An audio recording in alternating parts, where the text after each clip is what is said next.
je vais à la rencontre de Corinne David, co-directrice de la crèche Contine à Lambersart dans le Nord.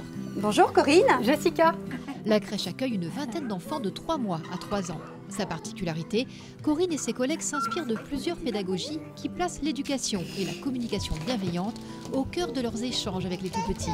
Un savoir-faire qui est devenu, avec des années d'expérience, un savoir-être, un langage naturel pour ces professionnels.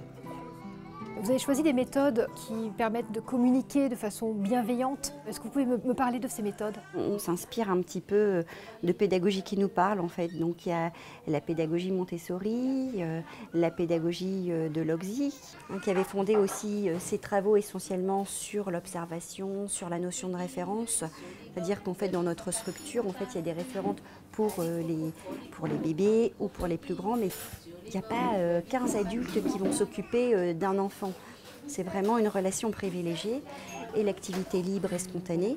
On a eu en fait en journée, il y a 2 ans, Catherine Guéguin qui avait sorti son livre sur les neurosciences, qui nous a vraiment en fait, je pense, bouleversées toutes. Et on s'est aussi formé à la communication non violente. C'est quelque chose pour nous qui nous semble en fait naturel, d'être à la hauteur de l'enfant, de parler de personne à personne en fait. Et tu me donnes l'élastique s'il te plaît ?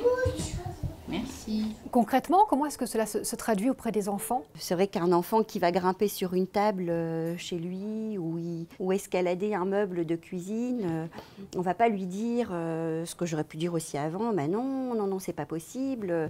On va vraiment regarder en fait lui son besoin à ce moment-là. On va lui dire ah bah t'as envie de grimper, je vois, mais là c'est pas possible. Mais il y a le toboggan si tu as envie de grimper. Le mot attention qu'on va éviter en fait fortement dans la structure, on va lui dire ah attention tu vas tomber parce qu'on met déjà le danger. On va lui dire regarde en fait devant toi, il y a le vide, regarde prendre soin de toi. Prends soin de toi Youssef. Prends soin de toi. Un enfant qui tombe, on peut entendre souvent ah, allez, relève-toi, c'est pas grave.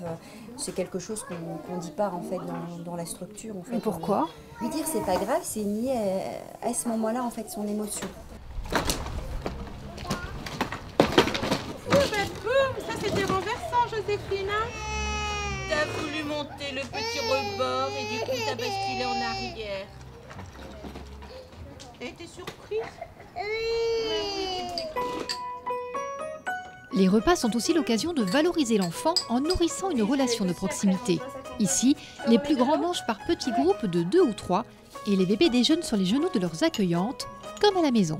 Je ne pense pas que ça se passe comme ça dans toutes les crèches, mais juste c'est un moment privilégié entre l'adulte et l'enfant.